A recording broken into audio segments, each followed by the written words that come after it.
പക്ഷെ ഇതൊക്കെ ഞാൻ പറഞ്ഞാൽ സാധാരണക്കാരനായ ഒരാളാണ്. പിന്നെ അതിൽ കുറേ കാര്യങ്ങൾക്ക് കൺക്ലൂഡ് ചെയ്യാൻ പറ്റിയിട്ടുണ്ടായില്ല. പിന്നെ ഓരോ വിഷയത്തിൽ മറ്റോ ചോദ്യങ്ങൾ വരുമ്പോൾ അതിലേക്ക് കൺവേർട്ടായി മാറിപ്പോയി.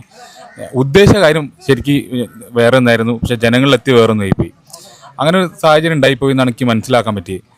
പിന്നെ ഇതിലിപ്പോൾ എനിക്ക് കിട്ടിയ പരിവേഷം എന്ന് പറഞ്ഞാൽ ഞാൻ സംഘിപ്പട്ടം, പിന്നെ ഒരു എന്താ പറയുക, ഒരു വർഗീയ തലത്തിലുള്ള ആള്, പിന്നെ ആ രീതിയിലേക്കൊക്കെ കാര്യങ്ങൾ വളച്ചൊടിക്കുന്ന കുറേ ഒരു വിഭാഗം ആൾക്കാരെ ഞാൻ സോഷ്യൽ മീഡിയയിൽ കണ്ടെത്തിയിട്ടുണ്ട്. നമുക്കിപ്പോൾ ഓരോടിപ്പോൾ എന്താ പറയാ, അവർക്കിപ്പോൾ ഓരോടൊന്നും ഇതിൽ ചെയ്യേണ്ടത് വർഗീയ വിമുക്ത കേരള ആക്കണം.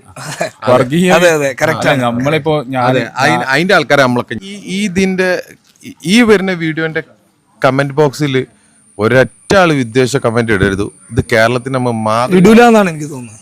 അത് കേരളത്തിന് മാതൃക ആയിട്ടുള്ള ഒരു കമന്റ് ബോക്സ് ആയിരിക്കും.